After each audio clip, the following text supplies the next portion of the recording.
कितने हर्ष का विषय है कि आज हम हिमालय की गोद में, गंगा की गोद में और हिमालय की छाया में देख सकते हैं कि माता बह रही है गंगा।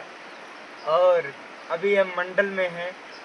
मंडल चारों तरफ से पंच केदार के बीचों बीच स्थित मंडल माता अनसुईया के तपोस्थली के समीप हम अभी यहाँ पर बैठे हुए हैं और आनंद की अनुभूति कर रहे हैं प्रकृति की गोद में।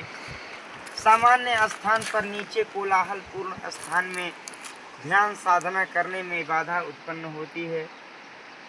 कोलाहल पूर्ण स्थानों में हमारा मन इस तरफ नहीं लगता है और इस प्रकार से अनुकूल वातावरण में बैठने से स्वतः ही मन एकाग्र होने लगता है। इसलिए हिमालय में तप साधना का विशेष महत्व बताया गया है। हमारे संस्कार हमको अपनी तरफ खींच लेते हैं। हिमालय में उच्च स्तरीय ऋषि सत्ताएं तप करती रहती हैं और नीचे से लोगों को ढूंढकर, जो सुपात्र आत्माएं हैं उनको ढूंढ ढूंढ कर बुलाती हैं और फिर उनके कंधों पर जिम्मेदारी डालती हैं कि सृष्टि के कल्याण के लिए तुमको क्या करना है।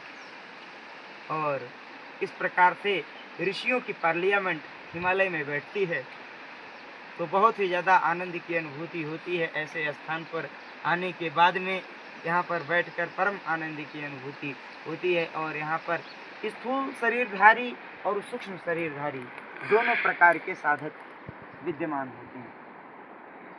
गंगा एकदम कांच के समान निर्मल, बिल्कुल इसी प्रकार से हमारा हृदय भी होना चाहिए।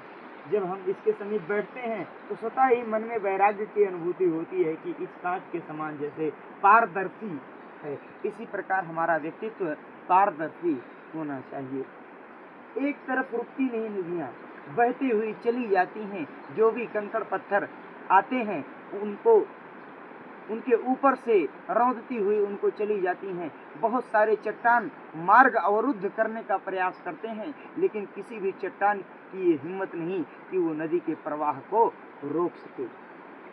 ऐसी ही क्षमता हमारे भी भीतर होनी चाहिए। हमसे नदी से सीखना चाहिए कि किस प्रकार से माता अपने प्रवाह के साथ जा रही। नदी जैसे हजार अवरोध आने के बाद भी नहीं रुकती और सीधा अपने प्रियतम समुद्र से जाकर मिल जाती है। हमको भी संसार के अवरोधों को ना देखकर, संसार के कष्ट और कठिनाइयों से ना भयभीत होकर, उनके बीच से सुख और दुख का अनुभव करते हुए अपने प्रियतम परमात्मा में जाकर विलीन हो जाना चाहिए। ये हमको नदियाँ उपदेश देती रहती हैं। और फिर उसके बाद शीतलता, हमें जल के समान शीतलता हमारे हृदय में होनी चाहिए। अब हम यहाँ एकाग्र होकर बैठते हैं और मात्र ये जो कल कल की ध्वनि है, ये कल कल की ध्वनि सिर्फ सुनने का प्रयास करते हैं। इसको नाद योग साधना भी कहते हैं।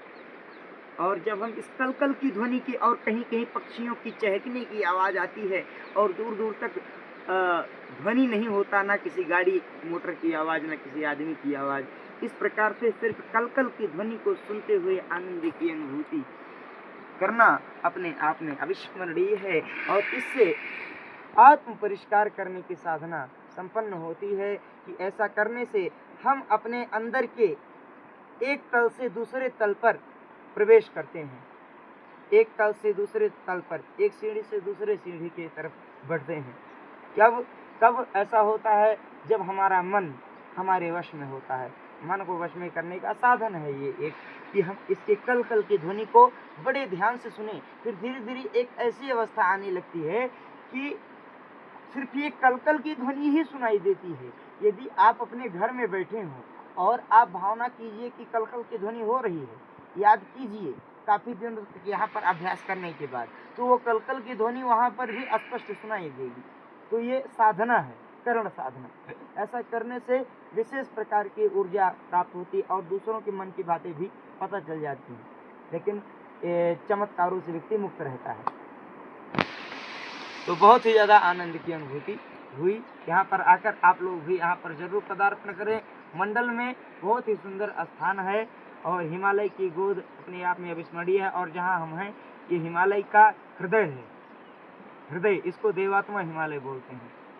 तो देवात्मा हिमालय, हिमालय के हृदय में तमाम प्रकार के ऋषिगण तपस्या करते हैं और इस प्रकार से प्रकृति के संरक्षण में हम अपने जीवन को सार्थकता सिद्ध करते हैं, क्योंकि पशु पक्षी भी जी रहे हैं। 4 काम पशु पक्षी करते हैं, भोजन, शयन, संतान उत्पन्न, भ्रमण, और हम भी सिर्फ यही 4 काम करें तो क्या अंतर रहेगा? भिन्न भिन्न करने की आवश्यकता है।